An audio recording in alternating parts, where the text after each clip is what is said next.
Hello everyone, good morning. Myself Tessin Sultana here.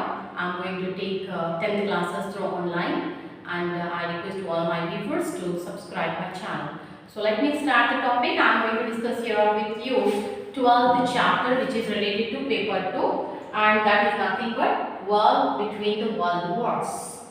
So how the world was actually in earlier centuries and why the United Nations of Organization formed, on what basis it developed, propagated the peace and order in the world society, and how the different isms started during the First and Second World War. All these we are going to discuss in the present chapter is our introduction part. So next is about the 20th century.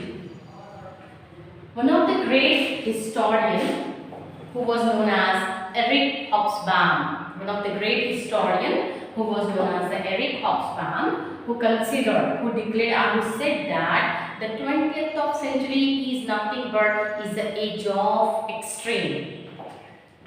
The 20th century is nothing but is the age of extreme.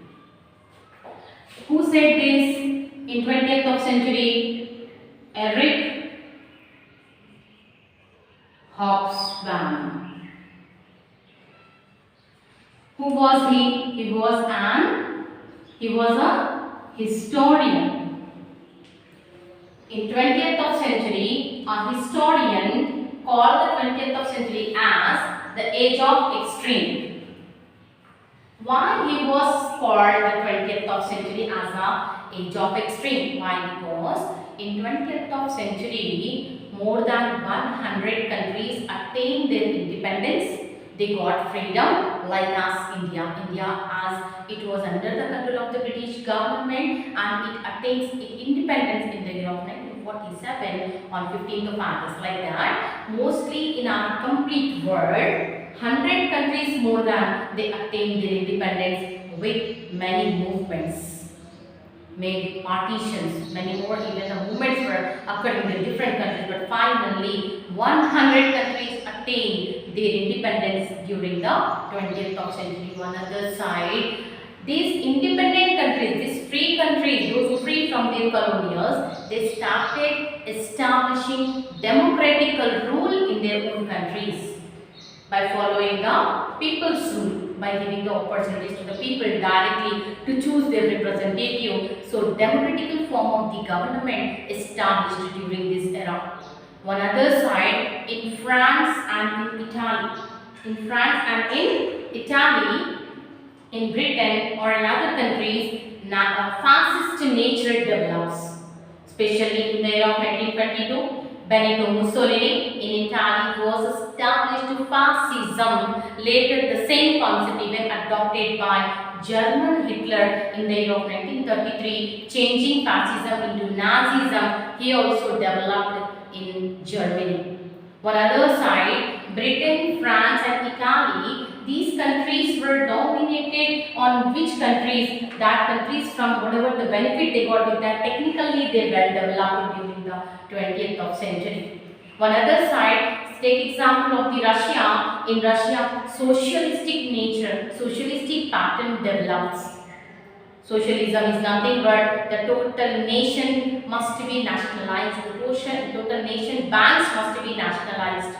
Total nation petrol or the resources must be nationalized, and where the people also must be have the equal opportunities to share the profit of the government. One other side, in United States of America, capitalistic nature developed, capitalistic nature introduced. Nothing but the people must be work for the sake of profit motive. Of course, the government was based on the democratical form of the government, elected representatives, but presidentship was ruled in the United States of America, an industrialized country, completely based on the industry or technical knowledge, modern equipment to work for the sake of the profit motive. In one word, capitalism. Russia developed socialism, USA developed capitalism, France introduced in the France doctrination. France introduced the fascist nature. Italy introduced the fascist nature, not France. Italy introduced the fascist nature. Germany introduced the Nazism. Because of all these reasons, Eric Hobsbawm, who said that 20th century is the age of extreme. The 20th century is the age of extreme. Even in the initial stage of the 20th century, the Western countries and Eastern countries were considered, or they divided into two types of the groups: developed industrialized countries, underdeveloped poor countries. In 20th century, the total world is divided into two types of the countries: industrially developed countries,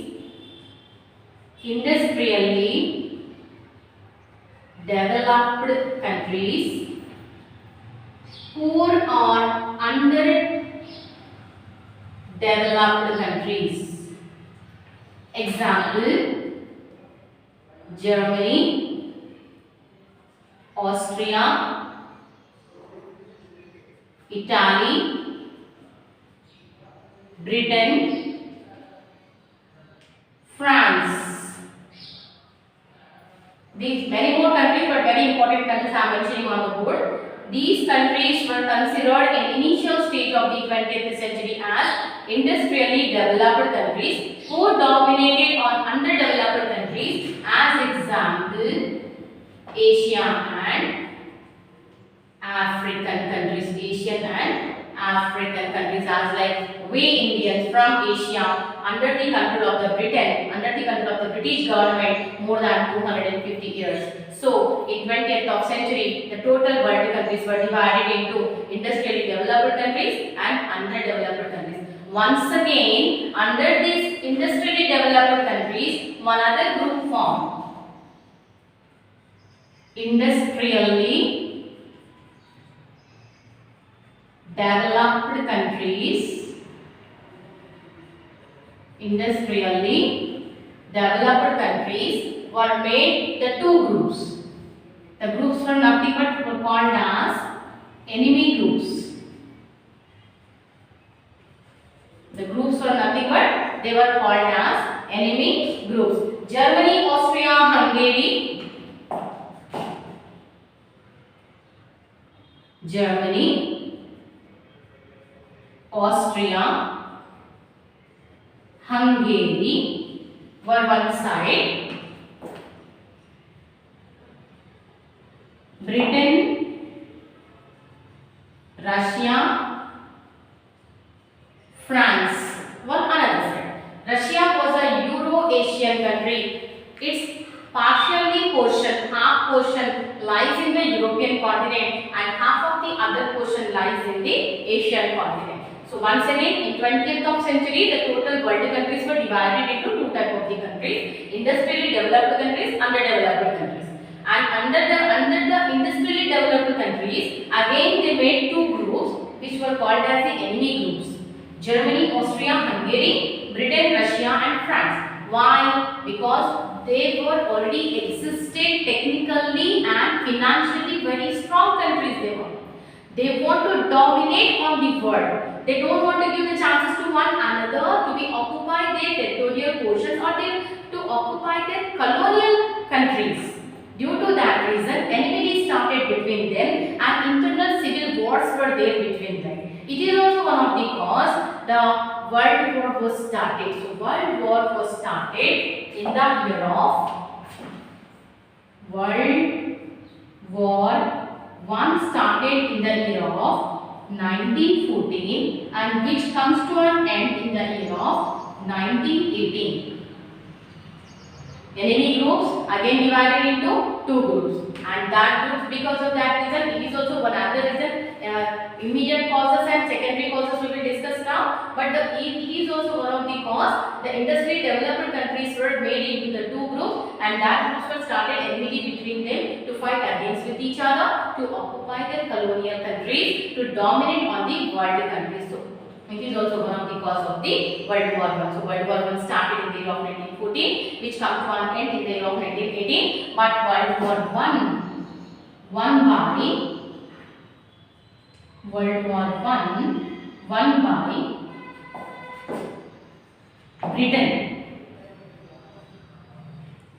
Britain and its allies. Allies nothing but friendly related countries who ever supported to the Britain in World War. That countries were called as the allies countries. So the countries who supported to the Germany, they were called as the central powers.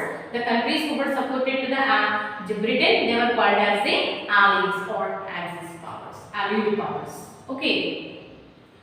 So next is about causes for the world wars. Causes for the world wars.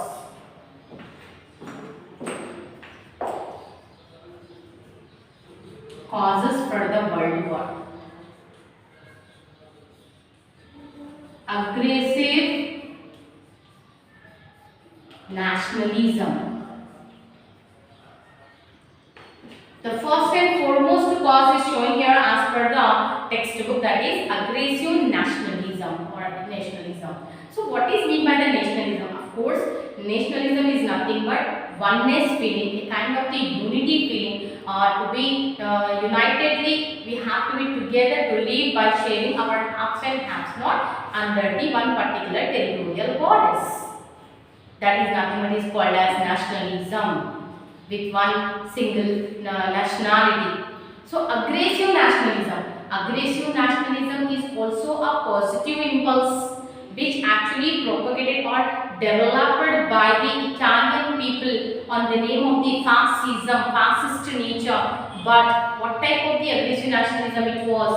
Of course, it is a positive impulse, but it impacts in a positive way in the world society.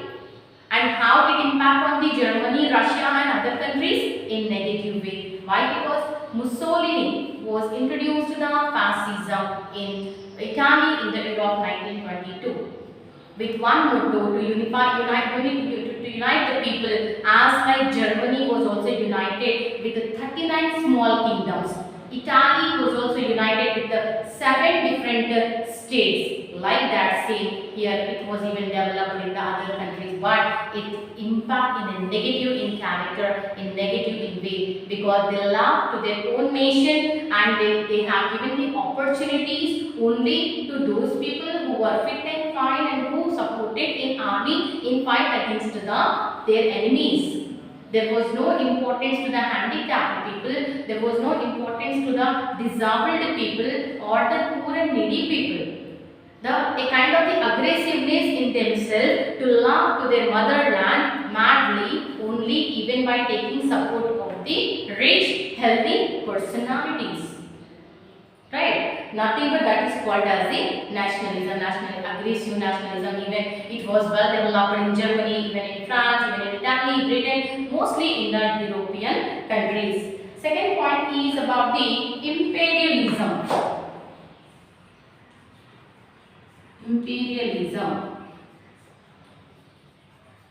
Imperialism is nothing but international trade. Already well existed, well developed countries dominated on the least developed countries before the World War I period of time. As I told you, enemy groups were made and they tried to dominate on each other by not giving any chance or opportunity to dominate or to colonize the country which already they colonized.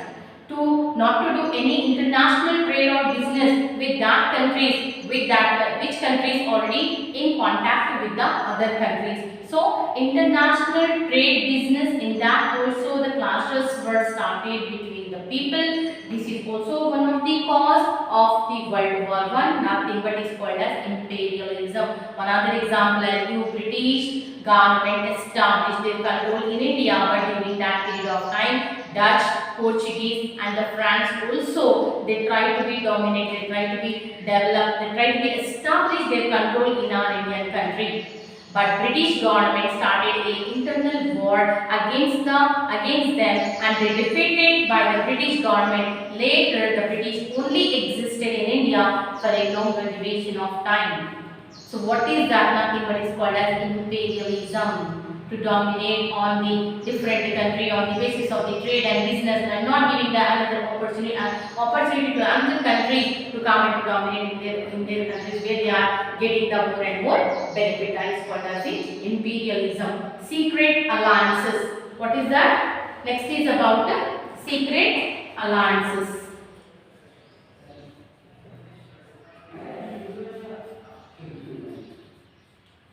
Secret alliances. In the year of 1870, German Chancellor Bismarck defeated France very badly. After defeating German Chancellor Bismarck to France, the France became isolated. It tried to make itself to feel isolated. At the time, the countries were started forming their groups. Why? Because the France now it defeated very badly in the year of 1870, and there is no even any help or any supportive hand behind of them to support and to be uplifted themselves. So it tried to be changed its fate by its own, again by doing friendship secretly with some countries. That is nothing but is called as secret alliance, triple alliance. So Germany, Austria, Italy.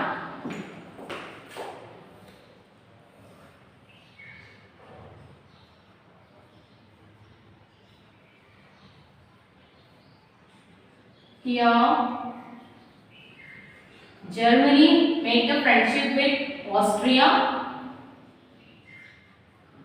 in the year of 1872, and Austria joining the hands with Italy in the year of 1872 and 1883.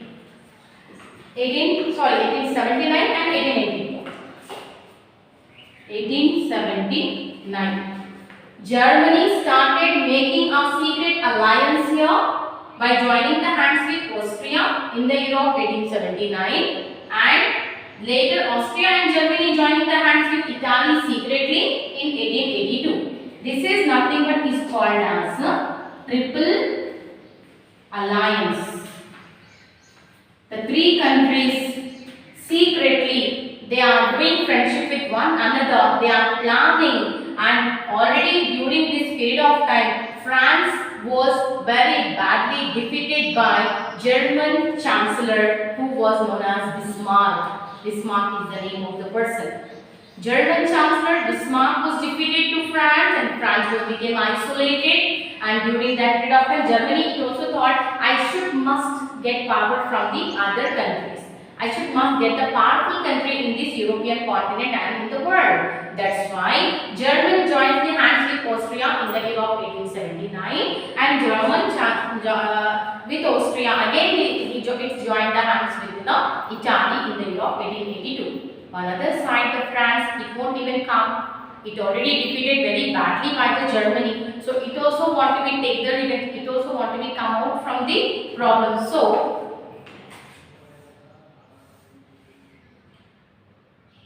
France made the friendship with Britain as well as Russia in the year of 1891.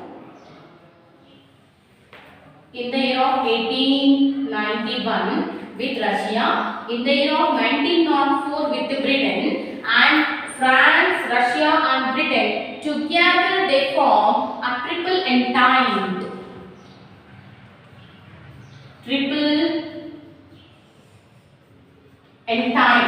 In the year of 1907. Secret alliance. Three different countries forming a secret group, and they are ready to be support and help to each other in defeating the France. Other side, France, Russia and Britain, they form triple entente, and that was in the year of 1907. Once again, triple alliance, triple entente. Triple alliance were made by Germany. Triple entente was made by the France. So this is nothing but secret alliances. Up to here enough. Next topic I will discuss with you in the next session. So I request all my viewers